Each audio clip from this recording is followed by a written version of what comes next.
Reminder of who our partners are in the Southern Inland Regional Technical Assistance Center. We're excited to have those partners here today. And we're excited to do this work with all of you involved. Next slide, please. Just a quick reminder about our vision, and we want to always make sure that this is in our decks so that everyone can take a look at why we are doing the work that we are doing, uplifting every voice to discover their purpose and unleash their power to thrive with unity and diversity of perspectives and gifts as we ensure learning for all. Next slide, please. I am going to introduce myself. I am Siobhan Monterosa. I'm one of the community schools coordinator. I will take the pleasure of introducing our new community schools coordinator, Yvonne Moyes, but I'm going to let her take the mic and tell everyone a little bit about her because she is new to the team. So Yvonne, you take it away. Thank you so much, Siobhan. I appreciate it. Good afternoon, everyone. And yes, Happy New Year. It's hard to believe I'm still writing 2023 on my all my paperwork. So I'm still getting used to this 2024. But I am excited to be with you all. I am born and raised, went to school here in San Bernardino County. So I am the very definition of work, play, live here in San Bernardino County. But I have a true passion for the work. I'm excited to be with this amazing team and really just leaning into all the work and getting to hear what you guys have already started, where you're at, and just ready to get there in there and roll up my sleeves with you all. So thank you, Siobhan. Absolutely. And Dr. Kemp, who's going to lead our COTP today, just want to give her an opportunity to say hello. Hello. Okay, literally hello. David Culverhouse, I'm gonna come in and say hi to our community. Hey, good afternoon to everyone, and thank you for taking the time to be with us this afternoon. And like we said before, wishing everyone a happy new year, and it's great to see everyone here today. And our right hand behind the scenes, Stephanie Mahi is there sending a bunch of love in the chat. And if you want to pop on and say hi, Stephanie, feel free to do so.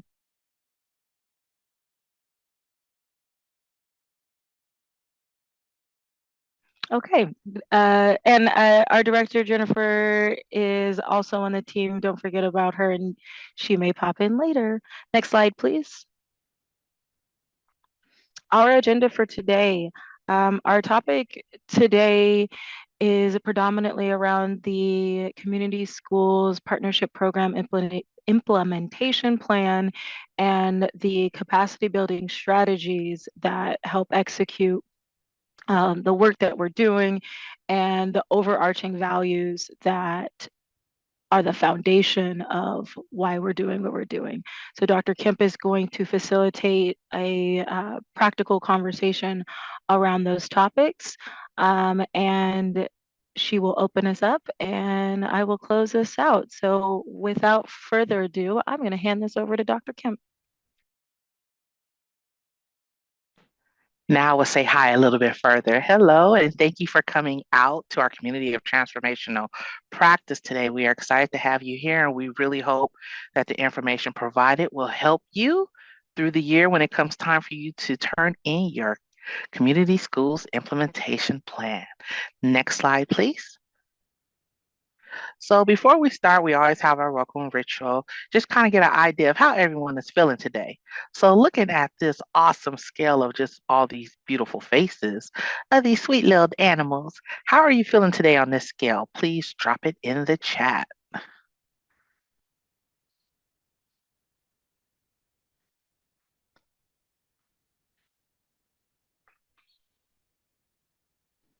I don't know if I feel the same way that this little puppy feels, but that number 3 just warms my little heart. Yes.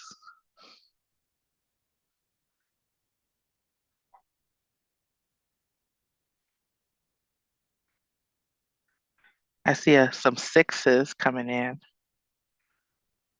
Some twos. I saw a 3. Another 3. Well, I know everyone is, whether you're relaxed or tired or it's just like everything is just moving so quickly. I promise you, we will not bite during this presentation. We will try to get you the information you need. And then, of course, you'll always have time to refer to it later. Um, so we're going to go ahead and proceed. Next slide, please. So let's start off and talk about the California way. I know at our last community of transformational practice, this diagram was introduced, but I want to make sure that when we are introducing any diagram that is dealing with our California Community Schools framework, that you can always put some context to it and see it in a practical manner to help build your knowledge. So let's go to the next slide, please. So the California way is talking about the what, how, why, and sustainability of our community schools work that we are doing in the state of California.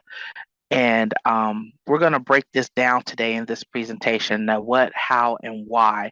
So we can, of course, lead to that eventual sustainability piece that as we are building our community school hubs, that not only are we sustaining the staffing that we need to do the work, that we're also sustaining those great practices, those programs, those services for students to make sure that we're doing everything we can to ensure that we're getting to the main goal of that community school framework, which is, of course, positive student outcomes, whether it be academics, behavior, and social emotional.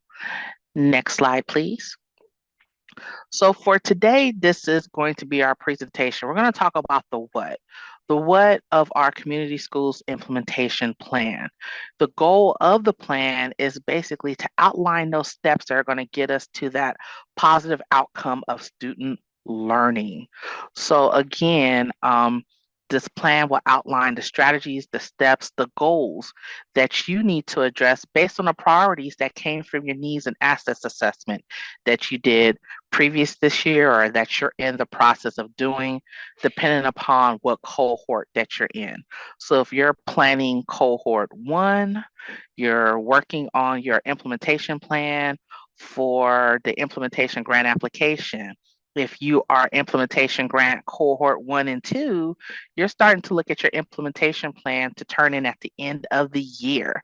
And then, of course, for our planning cohort 2, you're in the beginning stages, which is mean you're probably finishing up your needs and assets assessment to get to this piece. So everyone is in different places, but the information is still valuable. The how do we implement this community schools implementation plan? We are implementing with our capacity building strategies. Those are the practices and action steps we need to have in place in order to implement that community schools implementation plan. And why are we doing the work? We are doing it because we want to make sure as we are building our community school hubs that we have an environment that's racially just, with relationship-centered spaces. We have created an environment that has a shared power structure where all the community stakeholders are involved. We are making sure that we are building those classroom community connections. And we're also focusing on continuous improvement, making sure as we go from year to year, as we are looking at the implementation of community schools, that we are appreciating our growth areas and that we're always taking opportunities to improve. Next slide, please. So as we are implementing our community schools implementation plan with the use of the capacity building strategies, and we know our why, what are those overarching values, our ultimate goal is sustainability, right? The ability to endure and thrive over the long term. We want to make sure that as a school site that you are building a model that has those services and programs and staffing in place so that you can sustain your framework and model that you have developed for your school based on your own local context. And in the long run, you're looking at financial sustainability, community engagement and support, partnerships, that integration into the education system. You already know what data that you're looking at on an annual basis. What's the professional learning, that development that drives your community? And then at the end of the day, if you were to extend that community schools model to other sites within your district that are not doing it, that you can replicate it based on any scale. Next slide, please. So now let's talk about the what. What exactly is our implementation plan? Next slide, please. So again, just a reminder, for our cohorts, our implementation grant cohort 1 and number 2, every year you are expected to turn in an implementation plan at the end of the year. It may not always look the same. It may be revised based on changes in your environment and the growth that's occurring over time as you're implementing this model. And it's due at the 30th of every year for June. This year, your due date is June 30th, 2024. For our planning grant cohort number 1, for those that are all applying for the implementation grant for cohort number 3, you're dealing with your implementation plan and you're developing it for that application. And that due date is February 9th. For planning grant cohort 2, if you're going to apply for implementation grant the following year, which is the cohort, right now you are just making sure that you're doing your needs and assets assessment and you're just preparing. So when it's time for you to apply, you know exactly how to develop your plan. Next slide, please. So the community schools implementation plan is supposed to be a very strategic document. It's helping you outline specific steps, specific actions, specific initiatives that align with your plan and everything that you need to do to improve the learning environment at your school. It should serve as a roadmap to lead to transformation, transforming that school into that community hub that you need. That's meeting the diverse needs of all the students, the families at the school site. This plan is collaborative. It should have a focus on that continuous improvement, ongoing assessment, and that commitment to build a strong and supportive learning environment. And at the end of the day, the plan will not stay the same. You need to make sure that you adapt it and there's some flexibility as you go from year to year because students change, situations change, environments change. So when that change occurs, the plan will change as well. Because at the end of the day, our ultimate goal with this implementation plan is positive learning outcomes for students, academically, behaviorally, and social emotionally. Next slide, please. For the state of California, they have come up with a implementation plan template that you are able to use that will guide you through the process of creating that plan. You do not have to use the template, but you should make sure that whatever information is in the template that you hit as you are developing your plan. For this purpose of this webinar, we want to make sure that all grantees with community school implementation plan grants know that this is what you are expected to do on an annual basis in regards to developing that plan. Next slide, please. So in that implementation plan template, there are 9 strategies that you have to hit. And you're going to notice some similarities with these strategies. So there are 9 areas. You have share, understanding, and commitment, those collective priorities, which is basically what you tend to do through your needs and assets assessment to determine what those priorities are.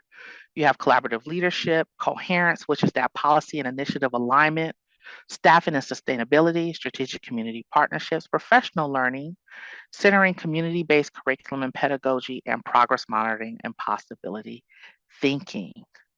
So those are the 9 sections that you should hit in your implementation plan. Next slide, please.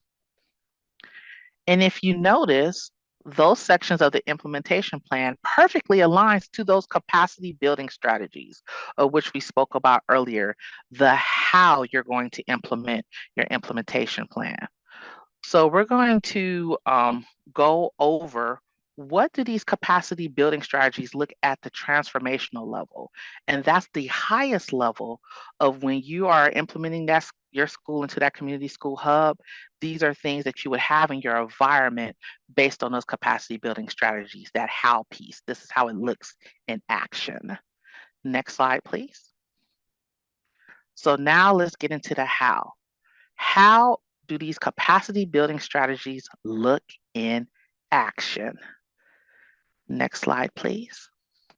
So, as you know, there is a capacity building strategies development rubric that is available to you as a resource, and it basically breaks down how each capacity building strategy looks from visioning to enhancing to transforming.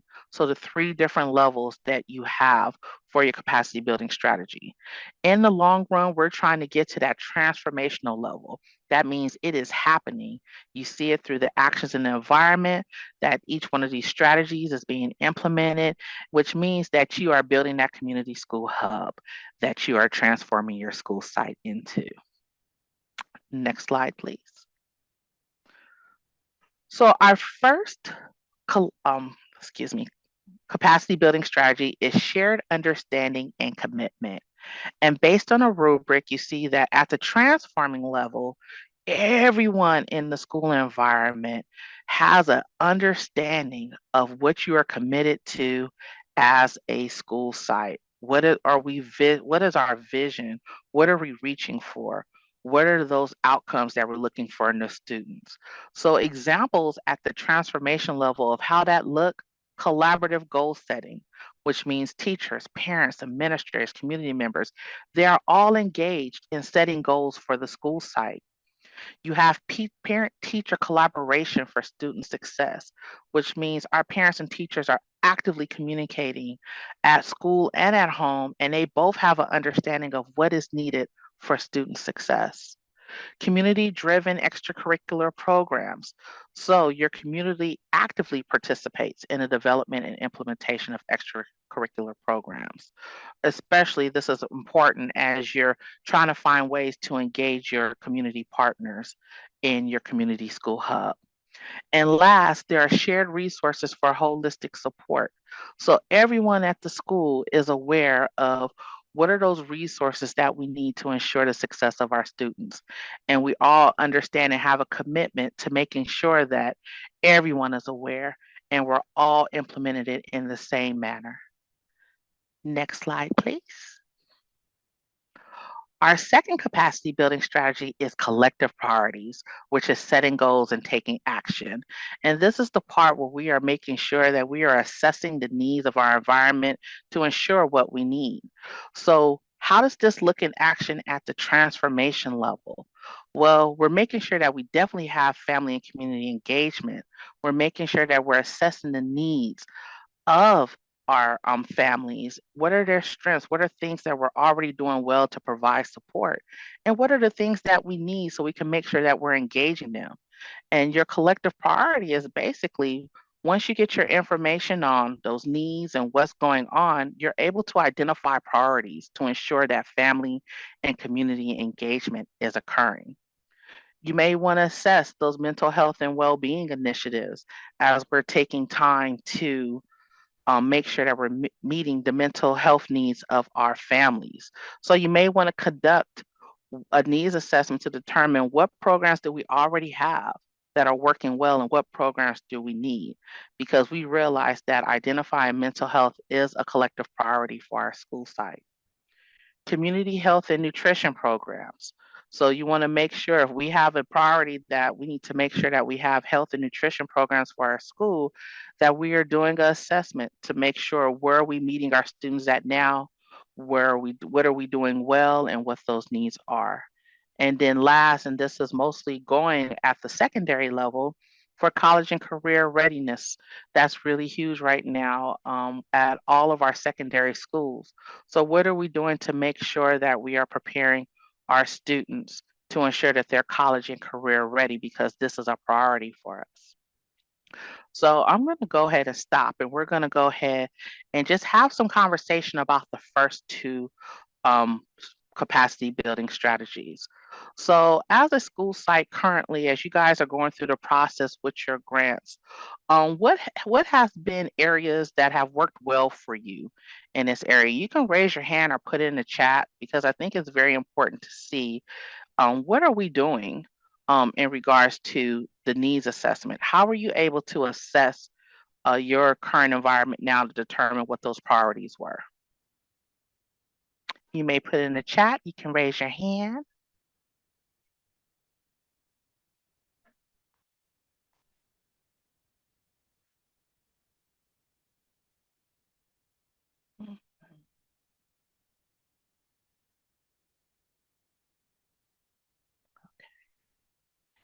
Anything regards to share understanding and commitment that anyone would like to share in regards to collaborating within your school environment now to see that you're working towards the transformational level?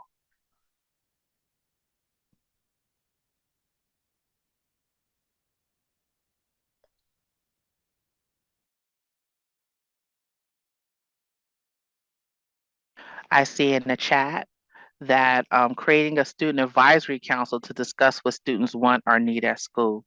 That is really, really huge because student voice is so important.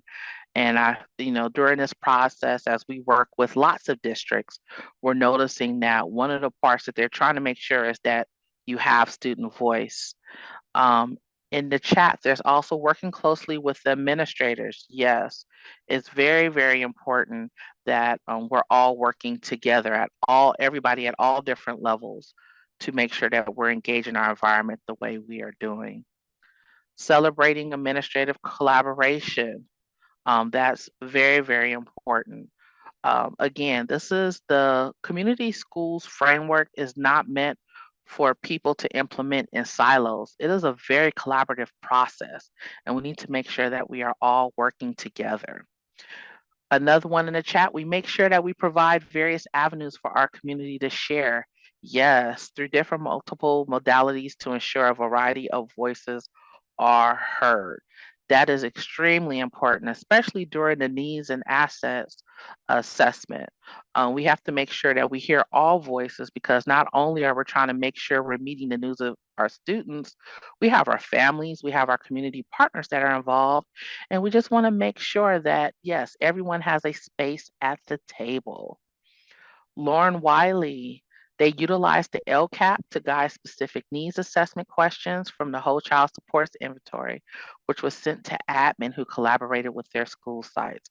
That is excellent, and that is a wonderful inventory to use to ensure that all voices are captured and that you're getting those assets and needs.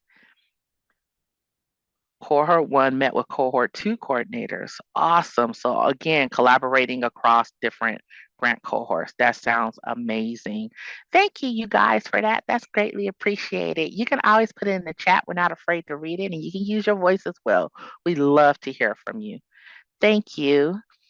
Next slide, please. Collaborative leadership at the transformational level. These are major decisions at the school site that are curricular related, operational, personnel, budget, strategic decisions, all those decisions that you're making to ensure that you are transforming your school environment to that community hub needed for our students. How does that look in actions? Inclusive decision making. Collaborative leaders actively seeking input from teachers, parents, students, administrators, and community members, getting those diverse perspectives, making sure that we're hearing everyone's voice at the table. We have that shared vision and mission, right? We're making sure that we are on the same page as we're determining the best needs for our students in the learning committee. Effective communication is priority. It is so important that as we're collaborating with one another, that communication is clear and transparent. Everyone understands what is going on in the school community, and that communication is consistent and regular, whether it's through newsletters, town hall meetings, online platforms, advisory councils, however you get that communication out. It's so important that everyone is aware of it and knows that information. Flexibility and adaptability.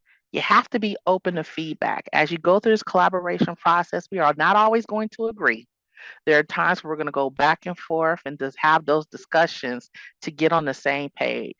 So always keeping an open mind and being adaptable and flexible.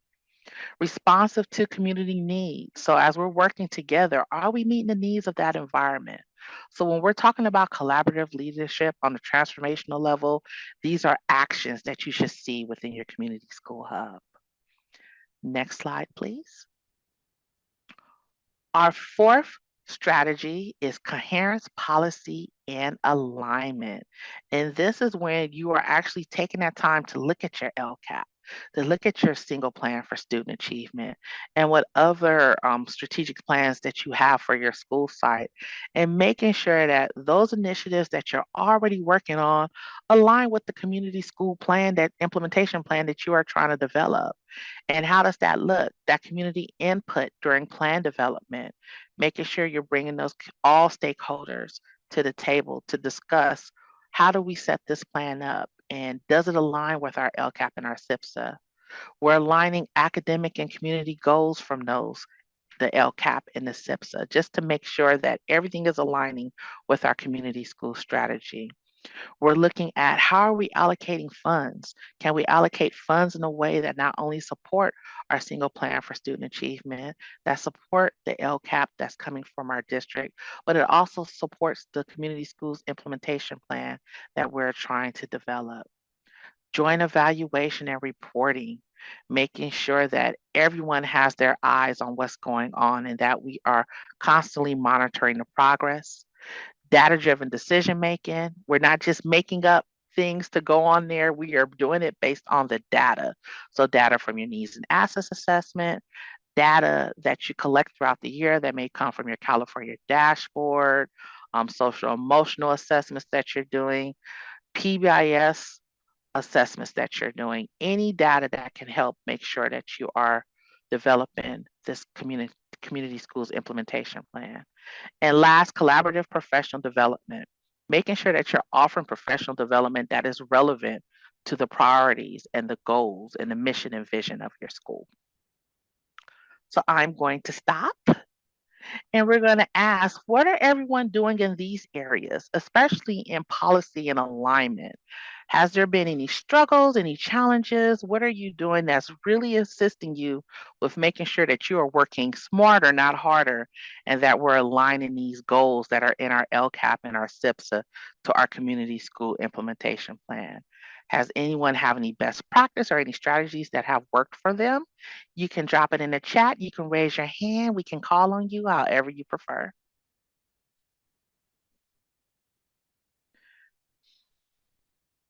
Collaborating with our community schools team. Absolutely. Has anyone aligned community school work with a curriculum or instruction initiative? Has anyone done that? That's an excellent question. Again, you can put it in the chat or raise your hand.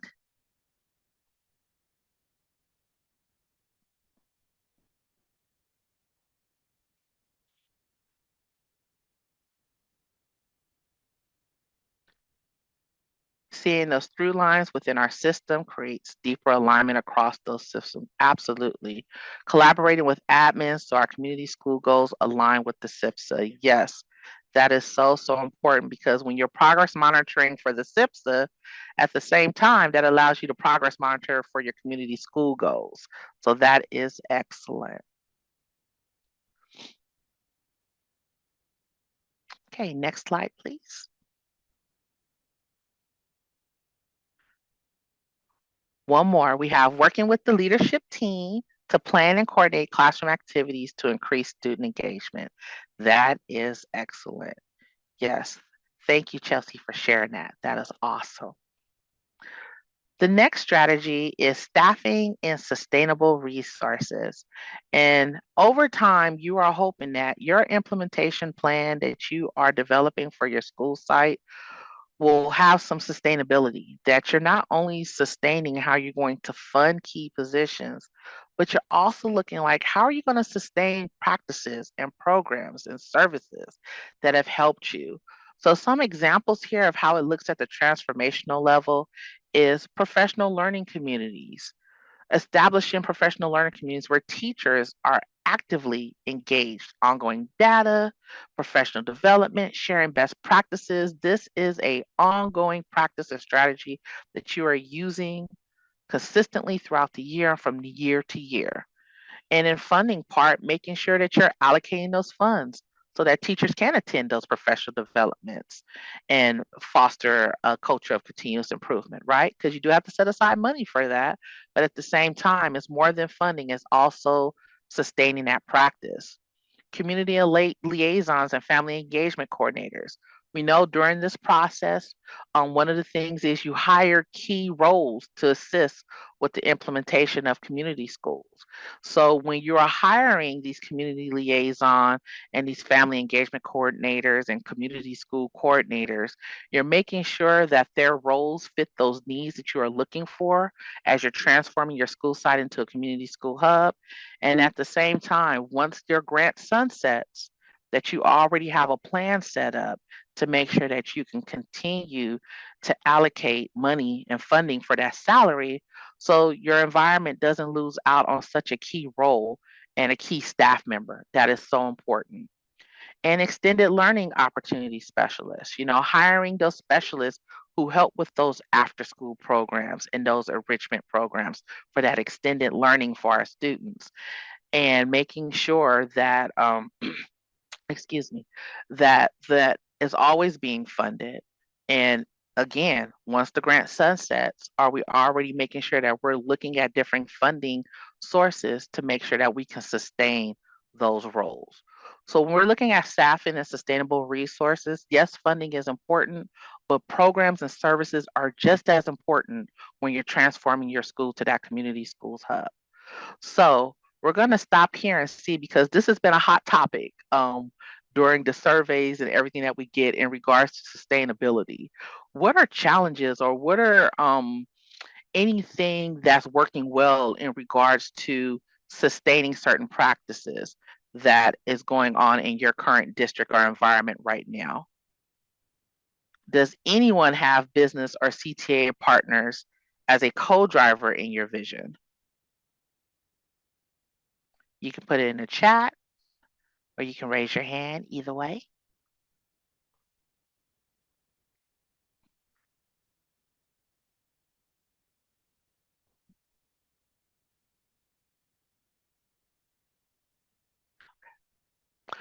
Well, as we go along, if you think of anything that can be helpful for another person, that would be, because again, as we are on these webinars, and right now we're doing our community of practice, it's so important that we share anything that we're struggling with or anything that has been working, because it's a lesson learned from someone else. And that just goes on from one district to the next, and there we have a best practice that was created, right? Because it's all worked well somewhere else and you're able to share it. So if you can think of anything as we continue to go through the slides, just put in the chat and we can share it, and that may help another person who may be struggling in that area. Next slide, please. Strategic community partnerships. I cannot emphasize how important this is when it comes to strategic community partnerships. At the transformational level, community partnerships should align with the needs of your school site.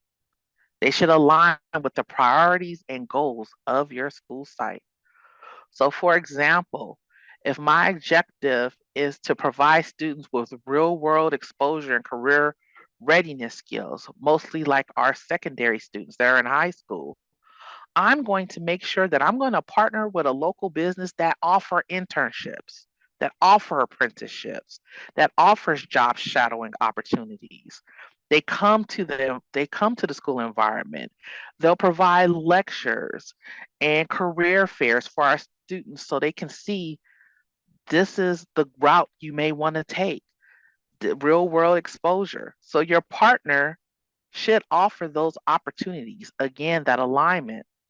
If I want to make sure that I'm supporting the health and well-being of students and families, then I want to get some healthcare providers and wellness organizations that's going to provide checkups for my students, that's going to make sure that their nutrition is up to par. They have physical health services, they have mental health services. They're offering workshops to our parents. If I'm trying to strengthen the connection between school and families, then I'm going to make sure that I have a strong PTA on campus. I'm going to bring in other community partners that offer parenting classes, that are establishing resources, advocacy for our parents, family assistance. So, whatever community partner that you are strategically partnering with as you're going through the community school process, the community school's journey, it should align to your priorities and needs. So if you already have existing partners and they're not fulfilling a need, you may need to have a conversation with those partners and say, hey, these are the needs. Are you able to fulfill it? If you're able to if they're able to fulfill that, work with them, get it done. But if they're not, then you may need to go to the board and review that partnership that you have established and determine, do we continue to go on with it or do we need to get a new one? So in regards to your current community partnerships, have you been able to make sure that they align with the priorities? And please put that in the chat. Have you made sure that your current community partners or the community partners that you are trying to bring on align with your priorities? You can put it in the chat or you can raise your hand because we would love to hear from you.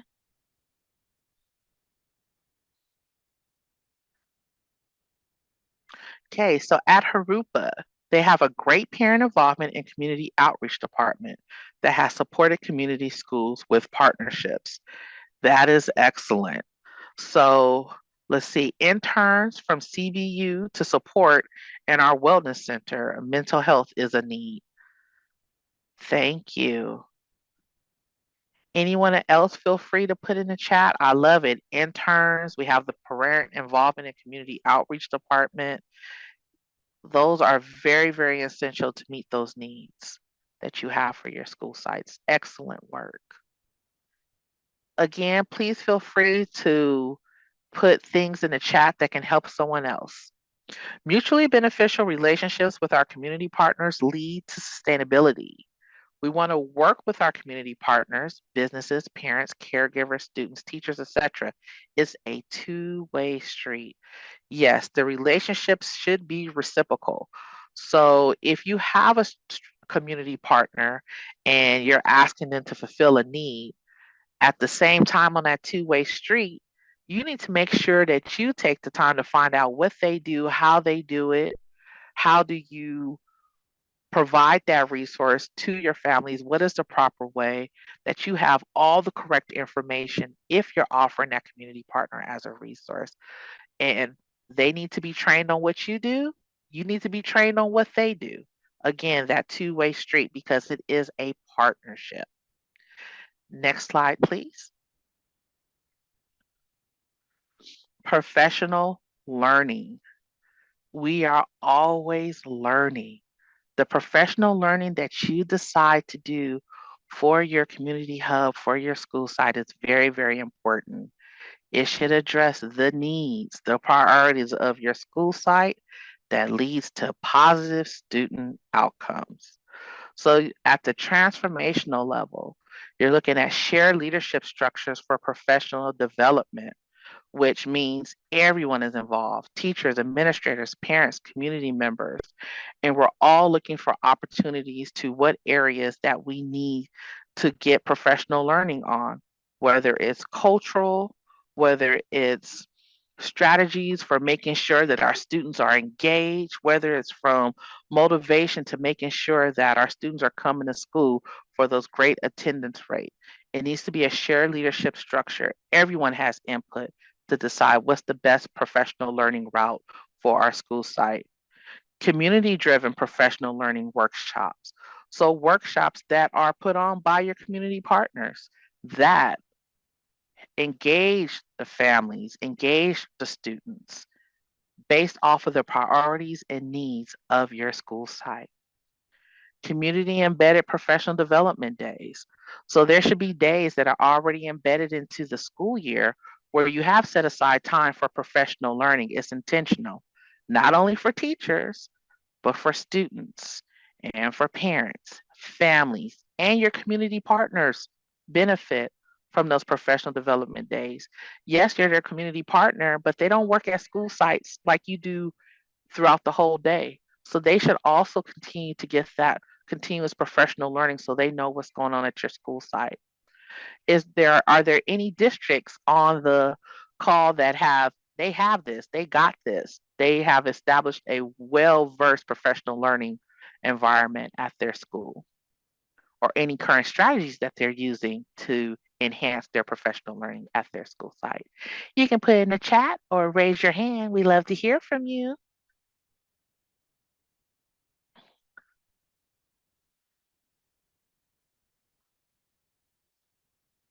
Okay, so in the chat, we know community school strategy is new to many California educators, absolutely. So we must learn who are providing this professional learning around community schools. Yes, and one of the districts right now that we know that is providing that actually has a lab for that is the Anaheim High School Union School District, right? Anaheim Union High School District. I always get it mixed up, but they actually have a lab that they have in place that actually is built towards learning strategies to help build community schools. And that is a great professional learning opportunity that is out there. And again, we have these community of transformational practices that we're doing. We have our peer learning webinars. There are things going throughout the year through other entities and partners that we work with. And those are opportunities to also get that professional learning. Community schools is new to most of us in California. There have been a couple of entities such as Anaheim Union High School District, Oakland Unified School District, that are kind of the early trendsetters of this work. And it is okay not to know. But what's not okay is seeking out the information you need to improve. So it's very, very important that if you don't know where to start, you can reach out to us. We are here as a RTAC. You can probably speak to other districts that are probably in the same situation, and they've also have had conferences and things that they have gone to as well. So it's okay to not necessarily be at the top of your game on this, but we all must take the opportunity to take the time to learn and get better and get to that transformational level because it's so needed as we're developing our community schools hubs. Next slide, please. Centering community-based curriculum and pedagogy. So I'm at the transformational level, you are incorporating a community-based curriculum and pedagogy, and this is outside of the Common Core standards. I know some people are like, oh my God, how do I integrate this? So much work. They should be working together. And it's important for us to know our local context with our community because it's going to look different from community to community. It's not going to look the same. So I may be working on culturally responsive literature and text. And that culturally responsive literature is going to be based on the community at my school. What cultures do my school represent? And integrate them into curriculum. When I'm looking at community connected project-based learning, each community is set up differently. So I may be working on a different project based in my community versus another district that may be 10 miles or 15 miles down the street. Multilingual learning environments is going to look different. We have multiple languages in California, right? So those multilingual learning environments are going to look different, which means the design of that curriculum will look different. Culturally relevant assessment, same thing.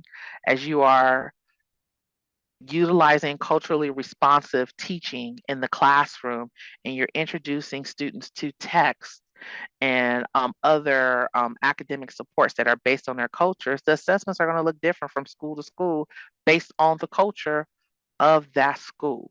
So your needs and assets assessment can include curriculum and instruction inquiries to best inform pedagogy. Absolutely.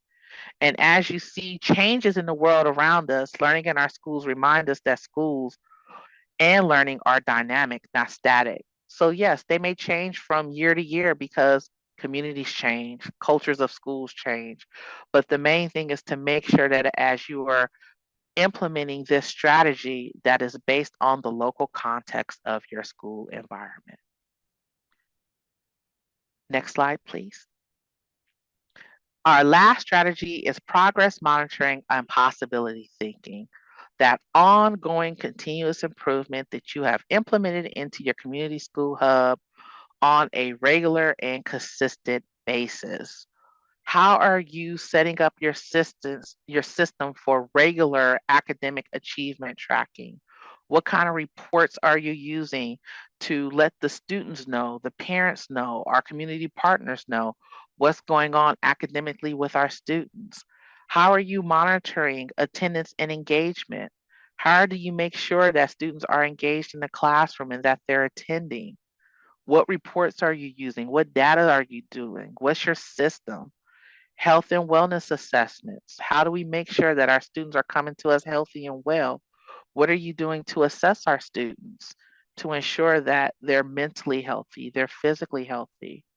How do we monitor the progress of our students with behavior and their social emotional well-being? How are we doing that? And then community satisfaction surveys. Are our parents, are our families, are our students satisfied with the supports and services that we are providing for them in the school? And this is happening annually. This is a system that you have, that you are continuously looking at progress monitoring, because that is an improvement. At the end of the day, yes, you're implementing the California Community Schools framework, but the California Community Schools framework is a improvement strategy. It's all about continuous improvement that leads to positive student learning and positive student outcomes.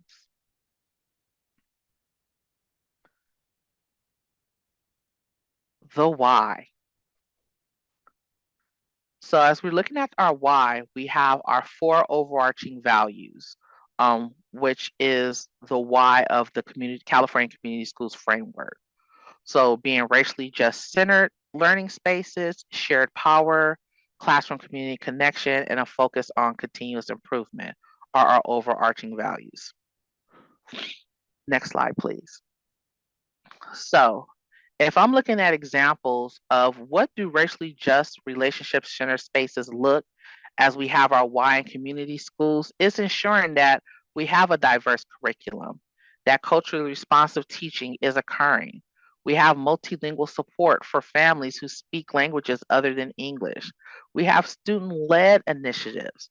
That way we can make sure that all students are included and that it's equitable and is diverse. We have inclusive events and celebrations on campus. We have equitable resource allocation, so we are equally distributing our funds and our resources to ensure that we're meeting the needs of all students. And we have safe spaces and support services. So this is the why, and this is how racially just relationship center spaces look when we have them in our schools. Next slide, please. Shared power. Shared power is another why for our community schools, right? We have to make sure that we are no longer working in silo. So if I have a school that I know is definitely have the why of shared power, we should see teacher collaboration in professional learning communities. We should see those school governance councils such as School Site Council, English Language Advisory Councils, African American Parent Advisory Councils. We should see those in the school site. You should see collaborative planning committees where you have administrators, teachers, and parents working together to decide how our curriculum is going to look. What kind of professional development are we going to utilize? What are the community engagement initiatives? And we have inclusive hiring practices where all stakeholders are involved in the hiring process of staff members at our school site. Next slide, please. When we're talking about the why of classroom community and connections, the examples, you have community-based learning projects, guest speakers and community experts, field trips to local businesses, service learning programs, community partnerships, parent and community volunteer programs, community-driven events. You want to make sure that as we are building this community hub, that our school has a connection to the local community that surrounds them. That's how you're going to get that connection. So these are just examples. Next slide, please. And last, that focus on continuous improvement.